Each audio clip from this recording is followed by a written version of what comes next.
शिल्पा है तो सांवली लेकिन बहुत ही टैलेंटेड। लेकिन कहते हैं ना, शादी के लिए तो लंबी और गोरी होनी चाहिए। शिल्पा, ये रिश्ता भी हाथ से गया। अरे कितनी बार कहा वो गोरी होने वाली क्रीम लगाया कर, लेकिन नहीं, किताब से सर खपाने से फुर्सत मिले तब ना। तू ही क्यों नहीं इसके लिए उपटन तैयार कर देती? शर्मा जी की बेटी का कम रेट में कितना अच्छा रिश्ता हुआ है। इसकी तो उम्र के साथ ही लड़के वालों की डिमांड भी बढ़ी जा रही है। शिल्पा को ये बातें अब बुरी नहीं लगती थी, लगे भी क्यों, बचपन से सुन जो रही थी वो ये सब कुछ। उसके लिए ये तो मात्र एक कान से सुनना और दूसरे कान से निकाल देने वाली बात थी। फिर एक रोज, पापा मेरी नौकरी लग गई है। वाह, अच्छा, कहाँ बेटा? पापा, खबरों को लिखना होगा। हाँ, वैसे भी तेरे जैसी सांवली शक्ल की लड़की को कौन पर्दे पर आने देगा, क्यों?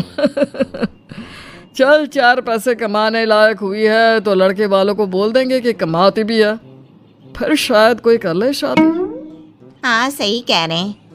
वैसे बेटा, कल शाम को एक लड़का और आने वाला है, उसे भी देख लेना। शिल्पा को इस बार गुस्सा आ जाता है।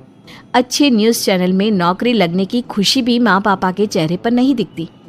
अगले रोज ऑफिस से शिल्पा घर आती है तो सामने बैठा होता है हिमांशु। हिमांशु शिल्पा को देखता है तो पहली नजर में तो वो उसे पसंद नहीं आती, लेकिन फिर भी फॉर्मेलिटी तो करनी थी। ओके, तो क्या शौक है तुम्हारे और खाने में क्या क्या बना लेती हो? मुझे पढ़ने लिखने का शौक है, खाना बनाना नहीं आता, बिल्कुल भी नहीं आता। पर फिर भी क्योंकि ये रिवाज है कि बहू को खाना बनाना होता है तो थोड़ा बहुत बना लूंगी, लेकिन उतना ही वक्त किचन को दे पाऊंगी जितने में मेरा काम, मेरी नौकरी सफर ना हो। बाकी भूख तो तुमको भी लगती होगी, तो खाना बनाने की जिम्मेदारी दोनों की ही होगी, है ना? शिल्पा बोले जा रही थी। अब तक जिन लड़कियों से हिमांशु मिला था, शिल्पा उन सब से अलग थी। वो ऐसी ही तो लड़की चाहता था। शिल्पा से बात करने के बाद, ठीक है, फिर शादी 2 महीने बाद करेंगे। वो क्या है ना, खाना बनाना भी तो सीखना होगा ना। मुझे मंजूर है। शिल्पा को भी हिमांशु अच्छा लगने लगता है। दोनों की शादी हो जाती है, लेकिन शादी के बाद से ही हिमांशु का परिवार शिल्पा के रंग को लेकर कई बातें बनाता। क्या बात है हिमांशु, क्या कमी हो गई थी जो ऐसी काली सी बहू ले आया? काली तो नहीं है। हाँ, मेरी शिल्पा का रंग हल्का सांवला है, जानती है ना, उनका रंग भी सांवला था। अब सांवले रंग तो सांवली मेरी बीवी, खराब कैसे? बात तो सही भी थी। क्यों सांवला रंग खराब माना जाता है?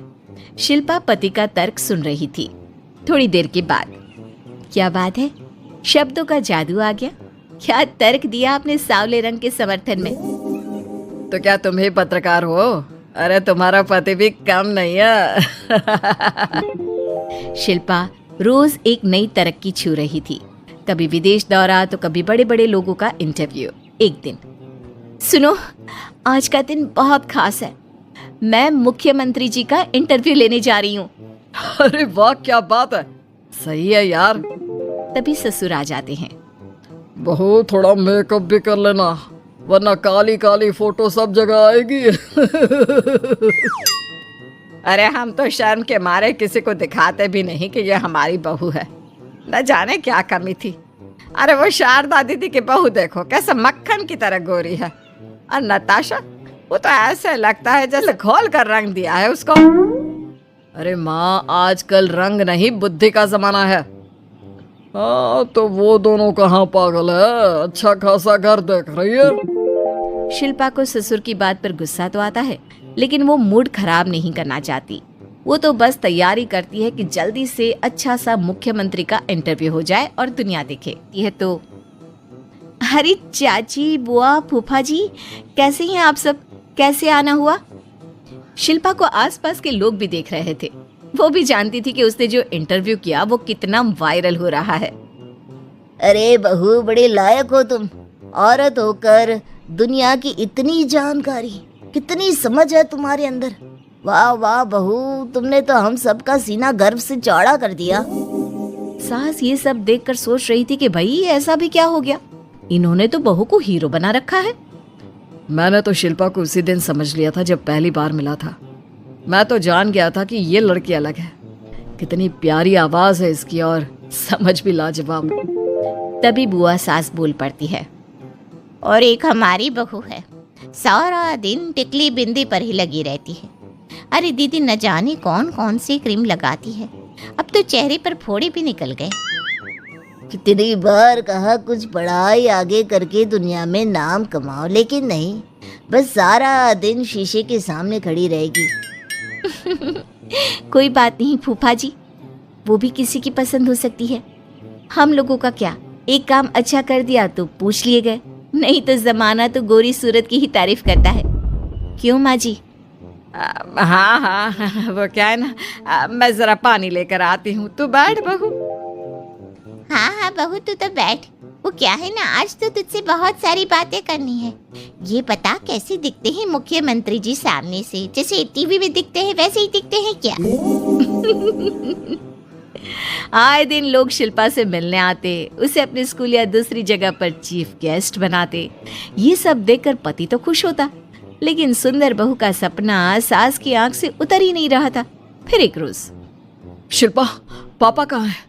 माँ जमीन पर गिरी पड़ी है, वो बेहोश हो गई है। शिल्पा की सास को गंभीर बीमारी हो जाती है और फिर आप लोग अपनी माँ की किसी बात को मना ना करना, उनका दिल कमज़ोर हो चुका है। दिल में कोई बात लगेगी तो उनके हार्ट अटैक आने के चांसेस हैं, तो समझ रहे हैं ना।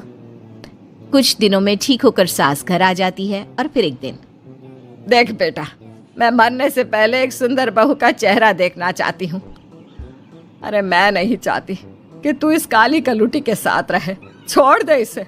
अरे कल को तेरे बच्चे भी ऐसे काले पीले पैदा होंगे और फिर हमारा खानदान देखने लायक नहीं होगा।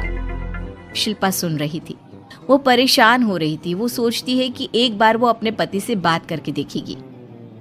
सुनिए ना, मुझे आपसे बात करनी है। मुझे भी शिल्पा, मैं माँ के बिना नहीं रह पाऊंगा, तुम समझ रही हो ना। शिल्पा को दुख होता है, लेकिन वो क्या करती। वो हिमांशु को तलाक देने का सोच लेती है और फिर शिल्पा, माँ की हालत फिर खराब हो रही है, क्या करूं? माँ को सबसे बड़े अस्पताल में भर्ती करना होगा। लेकिन वहां तो बेड के लिए बड़ी बड़ी सिफारिश करनी पड़ती है। हाय रे, मेरा मरना तय है, मैं मर न जाऊं, मुझे बचा ले बहू। शिल्पा को हैरानी होती है कि वो करे तो क्या करे। पर माँ जी, मैं कैसे? बेटा, मुख्यमंत्री जी से बात कर ले, उनसे बड़ी सिफारिश किसकी हो सकती है? तू बोलेगी तो शायद तेरी सास की जिंदगी बच जाएगी। शिल्पा सिफारिश से सास को बड़े अस्पताल में भर्ती करवा देती है, जहां लंबे समय बाद सास ठीक होती है। लेकिन इस बीच एक दिन भी शिल्पा उन्हें देखने नहीं जाती। सास जब घर आती है तो एक सुंदर सी लड़की उनका स्वागत करती है। ये कौन है और शिल्पा कहाँ है? मुझे तो मेरी बहू ही चाहिए। माँ, कैसी बात कर रही हो? तुमने कहा था ना कि शिल्पा काली है और तुम्हें काली बहू नहीं चाहिए। ये रीना है, तुम्हारी बहू। नहीं नहीं, मुझे माफ कर दो, मुझे तो मेरी शिल्पा बहू ही चाहिए। उसी के कारण आज मेरी जान बची है। मैं नहीं समझ पाई कि सुंदर शक्ल से ज्यादा सुंदर दिल और आचरण होना चाहिए। लेकिन अब क्या, अब तो देर हो चुकी थी। हिमांशु भी जानता था कि आत्मसम्मान वाली शिल्पा अब उसकी जिंदगी में वापस नहीं आएगी। अब तो शिल्पा को वे लोग बड़े बड़े चैनल की स्क्रीन पर देखते और अफसोस करते। शिल्पा चाहती तो कभी तुम्हारे लिए सिफारिश नहीं करती। अब तो आसपास के लोग भी घर नहीं आते। लोगों को लगता है कि शिल्पा ने हम लोगों को छोड़ा क्योंकि हम उसके लायक नहीं थे। सही बोल रही है माँ, हम ही तो उसके लायक नहीं थे। शिल्पा जैसी समझदार, पढ़ी लिखी, दुनिया की समझ रखने वाली लड़की को मैंने छोड़ा, सिर्फ आपके कहने पर। अब ये गोरी लड़की आपकी बहू हो सकती है, लेकिन मेरी बीवी कभी नहीं। हिमांशु वहां से चला जाता है।